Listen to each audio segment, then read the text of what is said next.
Hey there, and welcome back to the channel. Before we start, just a quick note.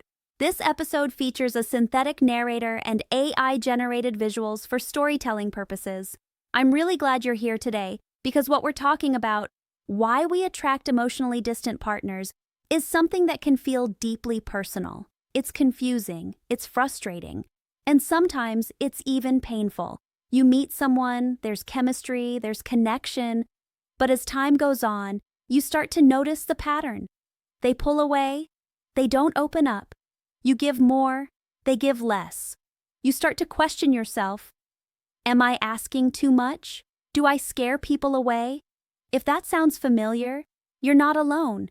And today, we're going to unpack why that happens. Gently, honestly, and with compassion. So, take a deep breath with me, in and out.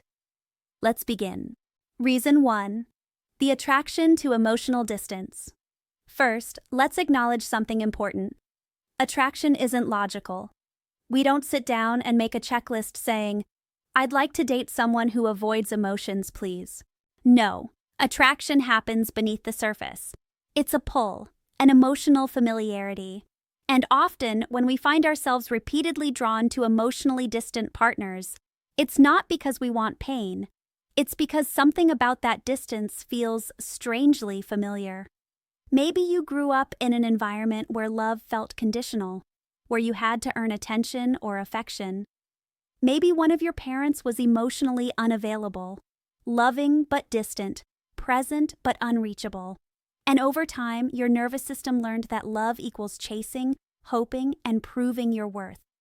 So when you meet someone who's emotionally reserved, it doesn't feel wrong. It feels comfortable, familiar.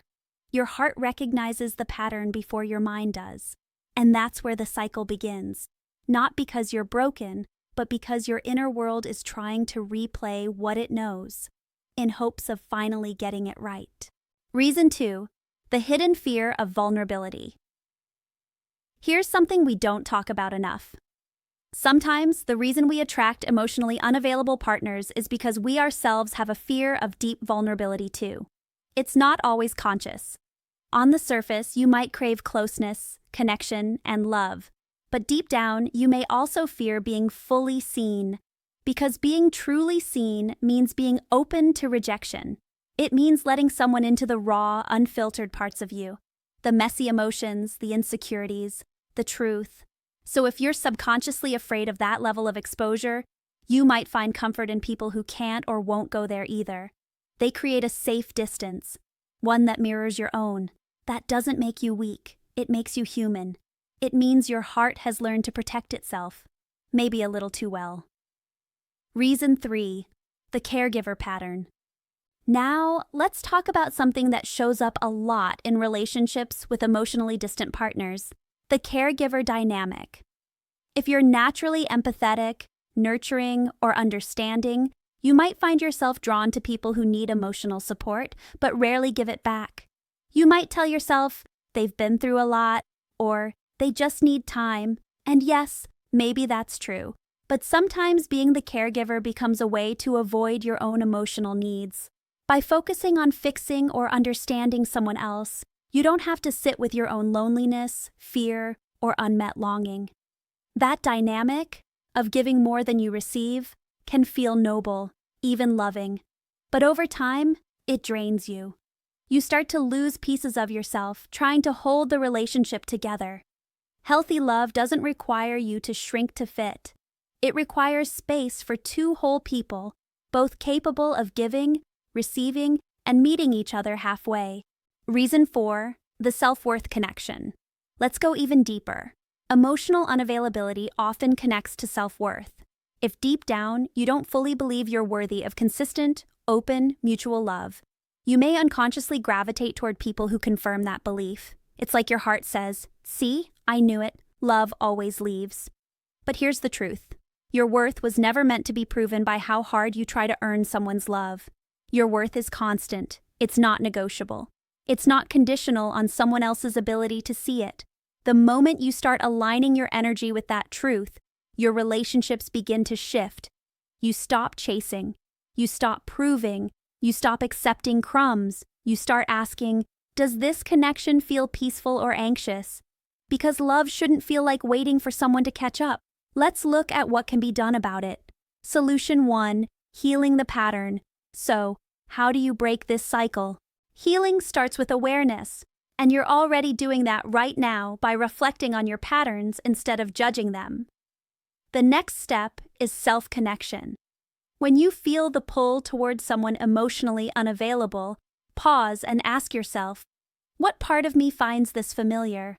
What need am I trying to meet through this dynamic? Maybe it's the need to be chosen. Maybe it's the need to prove your worth. Maybe it's the hope that this time, love will stay. Once you identify the emotional root, you can start giving that love to yourself. Spend time alone in ways that nourish you. Journaling, meditation, therapy, creative expression, or simply being in nature. Rebuild safety in your own presence. Because when you feel emotionally safe with yourself, you stop tolerating relationships that feel unsafe. Solution 2, reprogramming your love. Template. Let's call this the love template reset. Imagine your heart like a compass. It points toward what feels familiar. If what's familiar has been emotional distance, inconsistency, or neglect, you'll need to slowly reteach your heart what safe love feels like. That starts by surrounding yourself with people, friends, mentors, communities who are emotionally available, who listen, who show up consistently. Notice how it feels when someone respects your boundaries, when they communicate clearly, when they care without conditions. At first, it might feel uncomfortable, maybe even boring, because chaos once felt like chemistry. But in time, safety starts to feel like peace. And peace, my friend, is what real love is built on. Solution 3, letting go of guilt and shame. You might be thinking, I've wasted so much time in these relationships.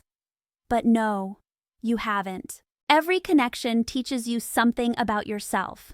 Every heartbreak uncovers a layer of your healing. So instead of shame, choose understanding. Instead of regret, choose self-compassion. You're not broken for attracting emotionally distant partners. You were simply looking for love in the places your heart learned to search. Now you're learning to search differently. And that's powerful. Solution 4, the shift toward self-led love. Here's the shift that changes everything. When you stop chasing love, you start attracting connection. When you stop trying to earn affection, you make space for authenticity.